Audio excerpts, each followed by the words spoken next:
மீடியேட்டர்கள்லாம் போய் மைக் எடுத்துகிட்டு போய் கேட்குறாங்க. ஏங்க விஜய் அரசியலுக்கு வரதை பற்றி நீங்கள் என்ன நினைக்கிறீங்க? அவங்க சொல்கிறாங்க, ஏங்க அவர் நாகப்பட்டினத்தில் பேசும்போது மண் அரிப்புங்கிறத மீன் அரிப்புன்னு பேசிட்டாருங்க அப்படிங்கிறாங்க. ஏங்க நம்ம அரசியலில் இருக்கிற அரசியல் தலைவர்கள் வெறும் 50 பேர் இருக்கிற இடத்துலையே பல தவறாக பேசுகிறாங்க. எங்கள் அண்ணன் 50,000 5 லட்சம் பேர் இருக்கிற இடத்துல அந்த மக்களை பார்த்த சந்தோஷத்தில் அந்த நாகப்பட்டினம்னாலே மீனவர்கள் அப்படிங்கிறதான் அவரோட மைண்டில் இருக்குதோ ஒழிய வேறு எதுவுமே அவர் மைண்டில் இல்லை. அந்த சந்தோஷத்தில் அவர் மண் அரிப்புங்கிறத அவசரத்தில் மீன் அரிப்புன்னு படிச்சிட்டாரு. அதில் எந்த தவறு இல்லைங்க.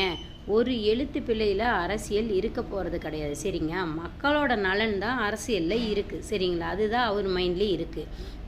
50 பேர் இருக்கிற இடத்துல அரசியல் தலைவர்கள் செஞ்ச தவறை நான் சொல்லட்டுங்களா? ஒரு ஆணையே பெண்ணையாக மாற்றிட்டாங்க. ஐயா, என் பிழைப்பு தேடி வர்றையா எனக்கு ஒரு கறவை மாடு கொடுங்க ஐயான்னு கேட்டதுக்கு, ஐயா என் கணவனை காணவில்லை ஐயான்னு சொல்லி படித்தவர் நம்ம ஐயா. இன்னொரு இடத்துல என்ன பேசியிருக்காரு?